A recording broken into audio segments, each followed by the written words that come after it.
Hello and welcome to Live Fit, Ignite Change, where together, as a community, we inspire each other to live a fit life, ignite the change we wish to see, and thrive in all areas of life. In today's episode, I'm joined with Nick Buettner from Bluezones. You may have seen those amazing National Geographic documentaries on what the world's longest living cultures do to live longer, better, healthier, happier lives. We dive into the 9 lifestyle practices that they have in common, what you can do to start implementing these, and how they are being rolled out to companies and communities. And we cover how to set up your environment so you'll naturally do them so you can create the change that you want to see to live a longer, better life. Plus, Nick will be speaking at our upcoming DOP Capital Health, Wellbeing, and Longevity Summit in Puerto Rico, along with Gary Brecka, who was on episode 13 of this podcast, Mark Sisson from episode 9, Amanda Holmes on episode 4, and many more of the world's top well-being minds. You can find the details on that event and all the resources mentioned in this conversation at livefitignitechange.com/bluezones. Changing our world does not happen at once. It does not happen alone. It takes a committed group to be the change we wish to see. So together, we rise above negative influences to lead by example, making a positive impact at home and around the world. You can learn more, join us, and get show notes at livefitignitechange.com, or for short, livefic.com. Hello, Nick. Hey, can you hear me okay, Patrick? Yes, I can. How are you doing? I'm actually doing fantastic. Wonderful. Yeah. Yeah, I've been traveling pretty much nonstop. So I got home last night and I got a couple of days in Minneapolis, which is fun. And I'm connecting with some friends, cool. As well as doing laundry, which makes me feel settled, balanced. Friends and laundry, you're balanced. Exactly. It's that simple. Awesome. Great combination. Well, this is awesome. Thank you so much for joining, and and I was looking forward to seeing you in Puerto Rico as well. So that'll be pretty awesome too. I'm excited. I'm still kind of thinking through kind of my talking points for that presentation, but I'm really excited as well. Awesome. Yeah. Well, very cool. I guess if you're good, we'll just jump right in because I've got to say too, it's great talking to you. I've loved the Bluezones research forever. I mean, it's all about how to live longer, better, healthier, happier, and when did it first come out? It's been, probably about 20 years or so now. I did the initial research in Okinawa in 1999. The National Geographic was 2004. Okay. Yeah. 2004. So yeah, almost 20. That I remember that National Geographic one. That was pretty amazing when it came out. And I've been listening to all the Bluezone stuff and all that kind of things for quite a long time. But I guess just to give our listeners, a quick background on Bluezones and your bio, and then you can fill in anything else. Basically about Bluezones being inspired by the world's longest lived cultures. Bluezones' mission is to empower everyone everywhere to live longer, better. And Nick has led 17 expeditions over 6 continents, leads the Bluezones community engagement, including implementation of the Bluezones project, which plans to bring longevity lessons to positively impact the health of millions of people. Wow, that's awesome. Well, everybody has to have a goal. That's a pretty noble goal there. Just impact the lives of millions of people to help them live longer and better. So I guess if I could, I shared that, but maybe you catch us up on kind of what you've been doing and maybe a little bit more specifically what all that means. Yeah, in high level, what Bluezones is what Dan and I did is travel to the place of the world where people are living the longest life. There's a thing called the Danish Twin Studies. It says 80% of how long you live is lifestyle factors and our habits.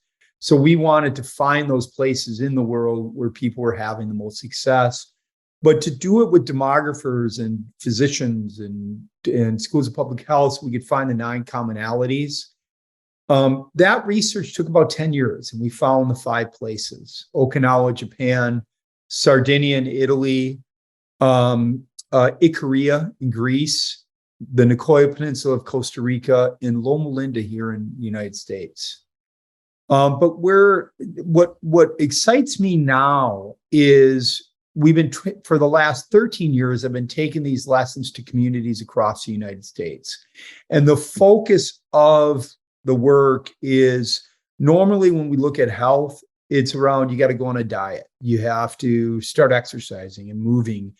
And it's really hard because our environments aren't set up for health and well-being. You look at 50 years ago, they had a third of the rate of obesity. They had a seventh of the rate of diabetes and a tenth of the rate, according to some studies, of dementia.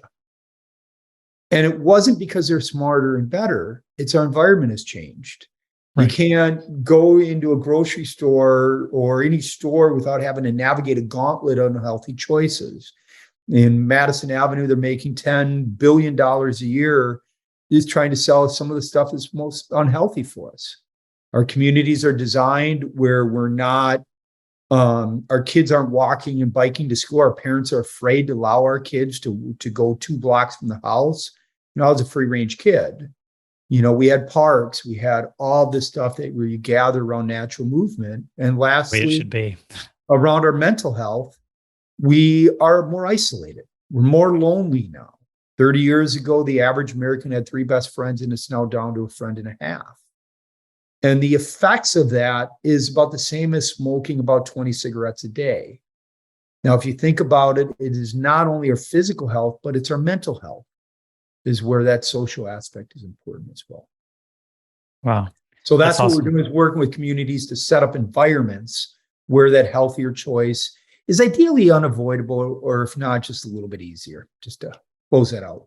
You're bringing back, it's almost what seems like the natural, the way it should be. Just get out and live and eat healthy and play and walk and run. But it's like today we speak so much at our company about being intentionality about the things that we really want to do. And you're having to bring that back to the communities and to really get them to do the things we should do again, so we live better. So pretty cool setup. And I personally love the Power 9, the lifestyle habits and all that kind of stuff. And, we could talk for hours about all this, but I guess just to give a kind of a quick snapshot of maybe some of those best practices for those that might not have been exposed to it, what they might want to look to do.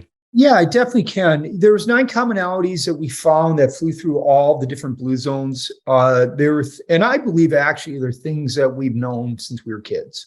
Their communities were designed for people to move naturally. They walk to school, they walk to their friend's house, they walk to the grocery store, they walk to their jobs. The design was also inconvenienced or deconvenienced. So if I look at Okinawa, I'm getting up and down off the ground. If I'm looking at Costa Rica and we're making the corn tortilla shell, I don't have a food processor, I got the metate. So it's natural movement instead of running marathons or triathlons. They had simple techniques to help reduce stress. Stress that's tied to inflammation. They had a strong sense of purpose in their life that they could articulate. People can articulate their sense of purpose, live about 7.5 years longer. They had healthier diets, lower caloric intake. It was mostly plant-based. They weren't vegans or vegetarians. But meat, they kind of only ate as a condiment. They had a little bit of wine in their diet. And then lastly, it's how they came together as a community. You're surrounded by love all of your family all the way through your life. You had a strong sense of faith. We at Bluezones, huge fans of faith. Don't care what your faith is, doesn't matter. All I know is through the centenarians that we met, all but 2 had a strong sense of faith. And there's research out there that people who show up to a faith-based organization at least 3 or 4 times a month live 4 to 14 years longer. And then lastly, it's our friends. According to the Framingham study, if your 3 best friends smoke or drink too much or overweight, there's a 150% chance that you are as well. That our health traits actually flow in a social network the same way a diet does or a virus does. Right. Think about that. Are you healthier with that friend that likes to go for long walks, likes to experiment in plant-based cooking? Or are you healthier with that friend that likes to sit on the couch, watch TV and eat chicken wings? But the other thing around friends is you also need a friend that you can pick up a phone when you're having a bad day and you can call them and they'll not only answer, but they'll listen to you. So those were the Power 9. Love it. Such great lifestyle practices.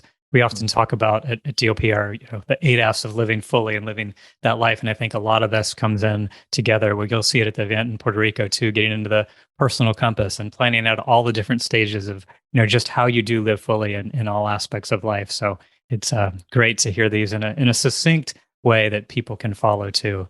One of the questions that came in too, and I think this originally came from, I don't know if I saw it on your website but someone was asking about carbs. And I think it was specifically shared from you guys that the carbs was like the worst word in the nutrition dictionary because it's these longest living cultures. They eat the good carbs. Yet today our society is filled with all those sugar-filled processed carbs that we should not eat. I want to give a little insight on that. Well, it's simple. I mean, if you look at carbs, in the Blue Zone communities, they ate carbs. It's a big part of their diet. But to your point, you also have to remember that a tomato is a carb and a lollipop is a carb. And there's a vast difference in those in terms of what's good for us and not. So it's exactly the point. It's not around, it's how are we defining good carbs from bad? And I don't think we do that in our vernacular here in America. Yeah, exactly. Just not enough. That's for sure. But I'm also that guy that I will, again, argue that I don't think diets don't work. You see people going out saying, let's do the Atkins diet, or let's do X, Y, and Z diet, the keto diet or paleo diet. And they all have different things and they're all set up in different ways. And some of them are good, some of them whatever. To me, it is, how are we setting up our environment around those food choices that are good for us? And we all know what they are. We back in school, we went in and we learned about the healthy plate. Changed a little bit, but we know what's good for us. We know what we need. We need proteins, we need carbs, we need, how do we create a balanced diet, setting up our environments to be able to do it right? Well said. Yeah, we run a Fit Life Challenge, and people are always asking, "Do I have to follow your exact diet?" Now, sure, we recommend one, but then we put up on the screen, well, what a paleo and keto and Mediterranean and Whole30 and even vegan, go through the whole list. Like, what do they all have in common? Yeah. And then that's what you follow, just the healthy, and like you guys say, it's not a diet, it's a lifestyle. You just live a lifestyle of being able to do these healthy things. And what you see around those diets is the one that probably is the most healthy is the Mediterranean diet. Mm-hmm. There's lots of research from the value of that, not only to your heart health, but also to your brain health, to dementia and things like that. Exactly. Get those good fish and nutrients in. I know we had somebody going back to the carb come up the other day. It's like, doesn't the Mediterranean mean you just eat lots of pasta all day long? It's like, no, and especially not the carbs here in the US. Like, yeah, maybe go over to Italy and get the real unprocessed stuff. You're good to go. Pizza and cheese. Right. Exactly. And speaking of that challenge, because we do this Fit Life Challenge, like I mentioned, because a lot of our listeners here are kind of that on-the-go professionals at these high-growth organizations. So, they're busy during the day, kind of living stressed, but achieving and wanting to not just achieve, but make an impact in life. And so when we get in this Fit Life Challenge, sleep, mindset, nutrition, exercise, and really incorporates a lot of your kind of Power 9 concepts into what you're talking about. And how it became a corporate well-being program over time. I'd just love to hear too about how you're doing this to actually roll out your teachings into the communities, into organizations, maybe what struggles you've run into and what successes you've had. Sure. The whole goal of Blue Zone projects, we do them both for communities as well as for organizations. And I believe what they have in common are two things. Number one is they're not led by me. Says Yahoo from Minnesota. I have a framework, I have measurement, I have all these things that are important, but they're driven by the community. They're community led, they're community driven. I bring in a framework, I bring in measurement, I bring in a process. But the goal of it is, how are we breaking down silos in our communities and coming together to share resources, but also coming together in a way that helps us set up an environment. So what we focus on is, well, let me back up just one quick second. So if you think about healthcare here in America, it's acute care, right? It's when you get sick, you engage with your doctor. Right. And it's really good if you're sick. But if you're at risk, healthy, doesn't do anything for you. They've added some things on there, like when you go to your physical, they tell you to, exercise or whatever. But the problem is, I know I shouldn't eat a Big Mac every day for lunch. I know I shouldn't sit down and be sedentary every day or smoke a cigarette. But at the end of the day, we do those activities anyways, because at the time we do them, it doesn't kill us. It's called hyperbolic discounting. I can eat a Big Mac every day for lunch for the next 10 years and not die. But eventually those behaviors add up, and now all of a sudden you have that disease. So what we know now is the people you spend your time with, your family, your friends, the places, and the design of the places, your work sites, your schools, your restaurants, your grocery stores, your faith-based organizations, and the design of your community, the policies in your community about walkability and food systems and those things that drive addictions. Just the design of those environments are better, are really good for us. We set them up right because they can put us on a treatment plan without us even knowing that we're on one. And the nice part is if you get that support of your family and friends around well-being, so you're not doing it alone, you're not doing it in isolation, and you have design of your communities with ubiquitous nudges that are just nudging you just ever so slightly to be healthy every day. Then all of a sudden we can be put on a treatment plan without us knowing on. And that's effectively what Bluezones does, is we will work with communities and we'll work with organizations to help work with them to design a process that sets up those environments to make that healthy choice easier. But do it in a way that it's not me, but the leadership and the community design. We bring together leadership structures at all levels of the organization, like for work sites, so that they're the ones developing and deploying it. So now all of a sudden, as you get enough engagement, now all of a sudden you hit a tipping point where well-being just becomes that focus of that conversation.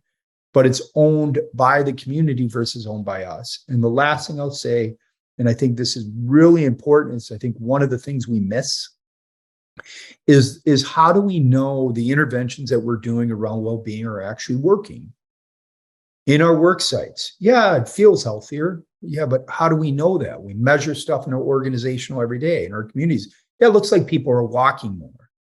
So what we try to do is bring in Gallup, we work with the team on measurement, and then let's make sure that we're aligning the baseline of our work, whether it's a community or an organization, so that we're driving the change that the community wants. And especially in work sites, if I can align it to organizational goals, more productivity because people are better social, coming together, lower claims costs because less people are getting sick. If I'm aligning it to communities where people now want to move to that community, now from an organizational standpoint, I have more potential better employees that I can hire. If I can line those things up and then track and move the needle on that, that's a benefit for all. Exactly. Benefit for sure. I know people are always asking us, can you track the ROI on these fitness programs or the challenges or the well-being programs? And it sounds like you guys are getting results. Well, it might not be ROI. Gallup, I assume you're doing surveys just to show where people were before to where they were after. And we're doing ROIs. So we have a simulation model for communities. In one community, we reduced childhood obesity by 55%.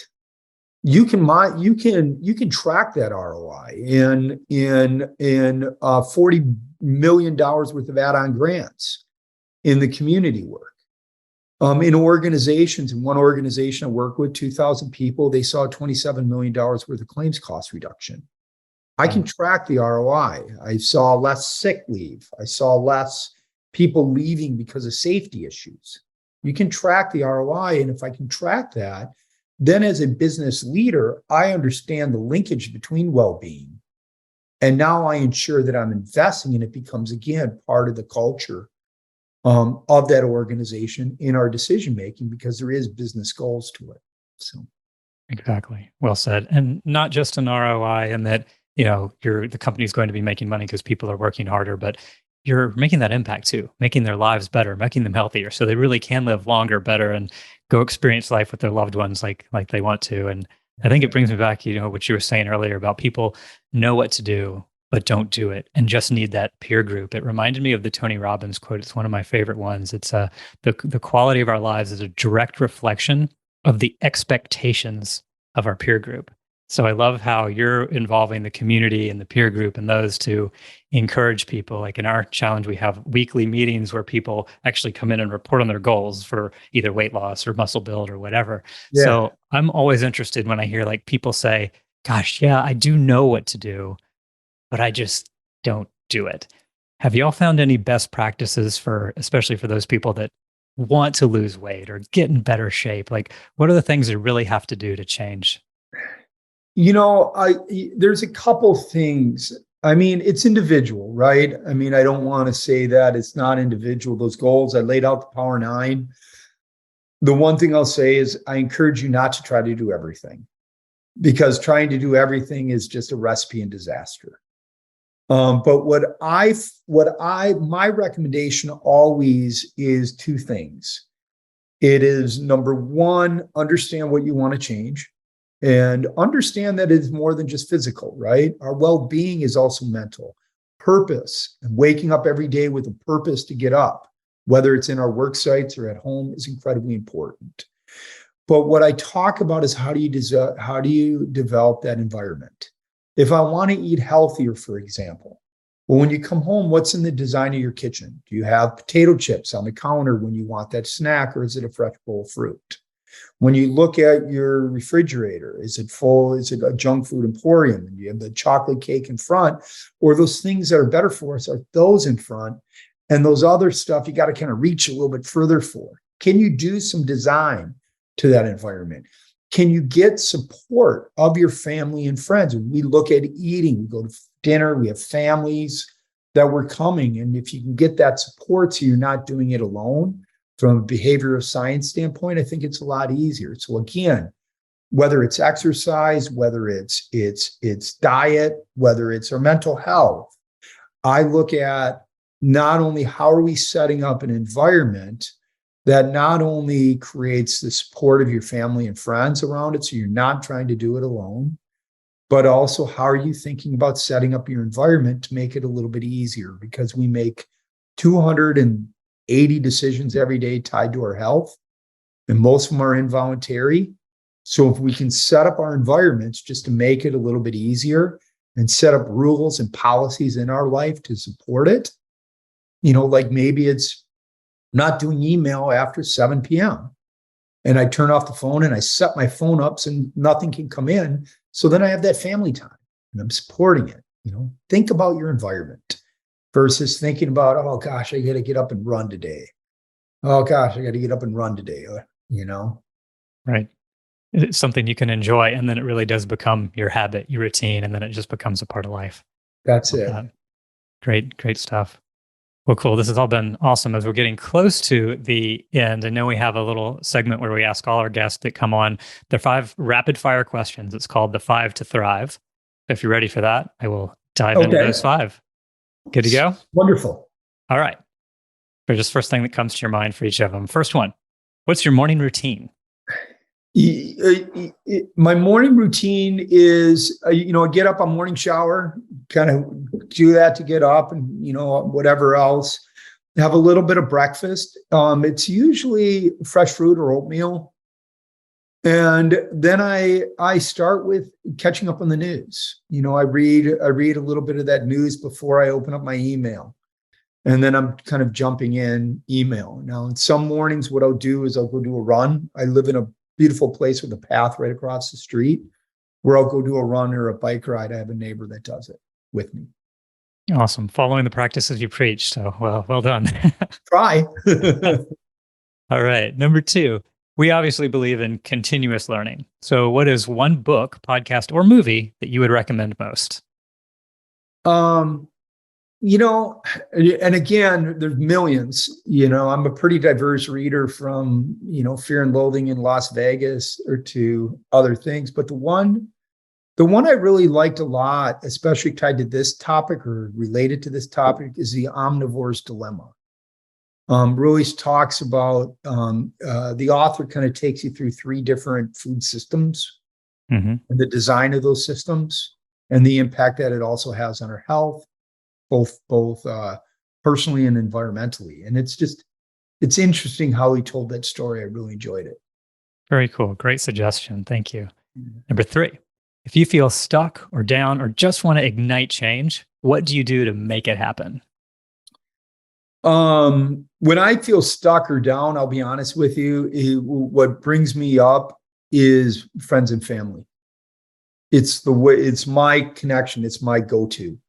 Incredibly lucky. I still have my parents. I still have all my brothers and siblings and 9 godkids.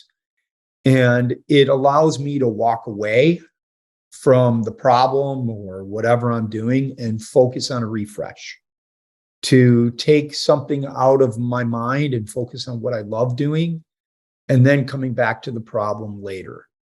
And I think everybody has that go-to that will take their mind off that problem for a little bit, because if you ram your head against the wall 20 times, eventually you gotta. That's right. There's some people, community, the better. Yeah. Awesome. Love it. So number 4, let's now go back in time. Your 20-year-old self.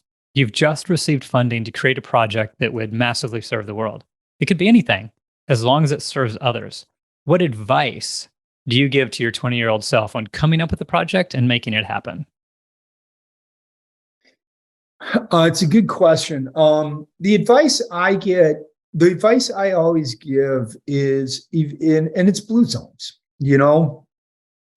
Dan, myself, spokespeople for Bluezones, but I have to tell you, Bluezones is successful because there's a lot of smart people that have come together and partnered with.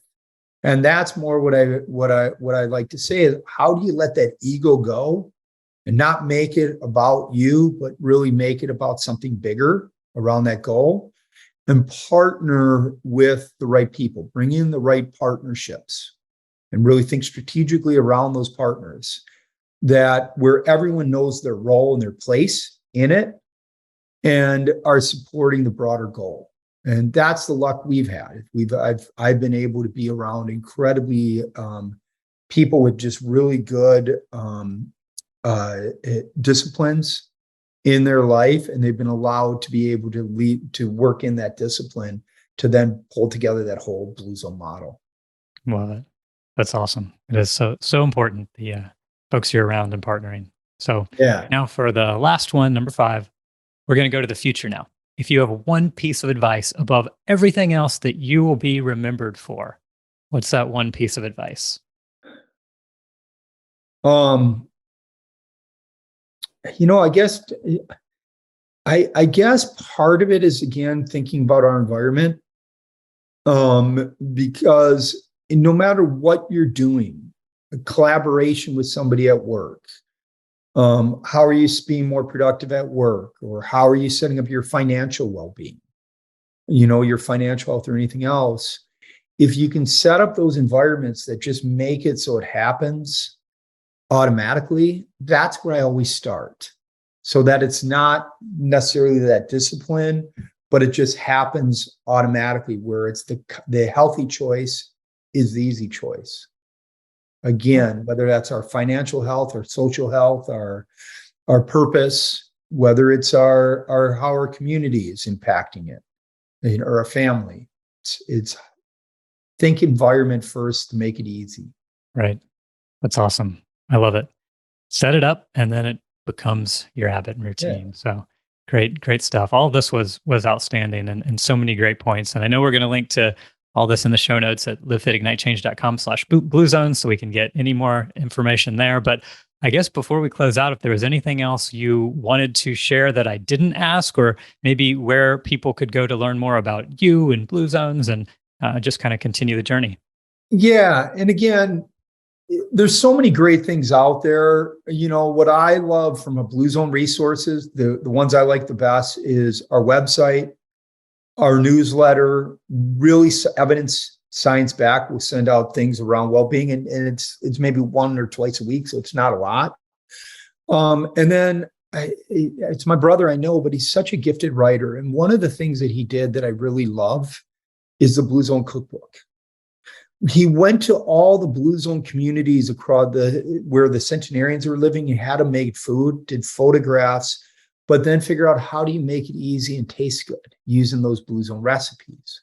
And he's coming out with another one now around the American cookbook. And he does it not only in here's an easy way to cook, and here's the things that our body really needs, but he also writes it in more of an anthropological way as well. So it's just really interesting, that connection. And again, I'm not saying this because of Blue Zones. I'm not saying it because of Dan. I'm saying it's because it's a tool that I use around cooking that I really like. I enjoy the recipes. It makes, I can tell people eat Brussels sprouts, but if you don't like Brussels sprouts, you ain't going to eat them. Got to taste good, right? For sure. And I think he's done a very good job in getting some of those really good recipes from some of the longest lived people around the world that just, I think really, they hit my palate. And I'm not a natural. And one of the things that happened to me with Blue Zones is my diet changed through this research. It's not natural for me, but that it was a tool that really makes it easier.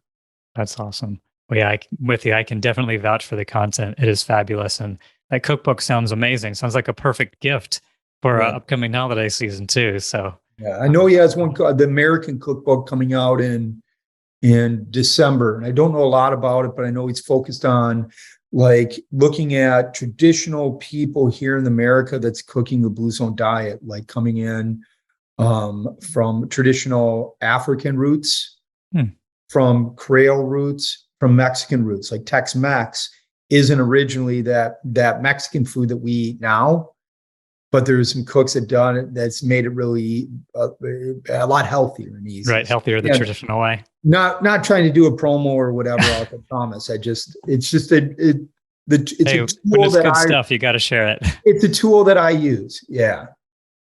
That's awesome. Well, I love it. All the tools you used, everything you shared today. I think this is just going to be awesome. Like I said, I've kind of been living a lot of this, but now hopefully more people will hear about it and be able to adopt it. And I want to acknowledge you and your whole company too for what you guys are doing. I mean, anyone who's got a mission to empower everyone everywhere to live longer, better is great by me. So keep doing what you're doing, making a difference. And again, definitely looking forward to seeing you at the Wellbeing Summit in Puerto Rico too. Ditto. Awesome. Thanks again for your time. Thanks so much. Well, I certainly hope you enjoyed that conversation, and now you can go live longer and live better. Again, you can find all the details, resources mentioned in this episode in the show notes at livefitignitechange.com/bluezones. If you resonated with this and would like to live fit and ignite change in your life, you can get started for free at livefitignitechange.com/start, where you can join our community of high performers and get access to our Kickstart resources for free. You can choose if you'd like to start on the path to getting in the best shape of your life and or ignite the change you'd wish to see by casting a vision and taking the steps to get there. You can get plugged in at livefitignitechange.com/start, or for short, livefic.com/start. Also, my family and I, we're igniting the change that we wish to see in the world by helping others live fit. We were sick of all the processed, sugar-loaded foods and drinks marketed to us, especially to our youth. So we're developing a line of truly delicious, grain-free, sugar-free products that children and adults love as part of our InRive Performance Nutrition brand. Learn more and join the InRive Insiders for free to be the first to hear about samples, launch parties, and specials at inrive.com. That's INRIVE.com. Thank you so much for tuning in, and please be sure to like, share, rate, and review this show. This is what's needed to help reach more and serve more, so together we truly can ignite the change that we wish to see. Thank you so much for your help in making it happen. And I hope you make it an outstanding day and go forth to light, love, and serve the world and live the life you've always imagined.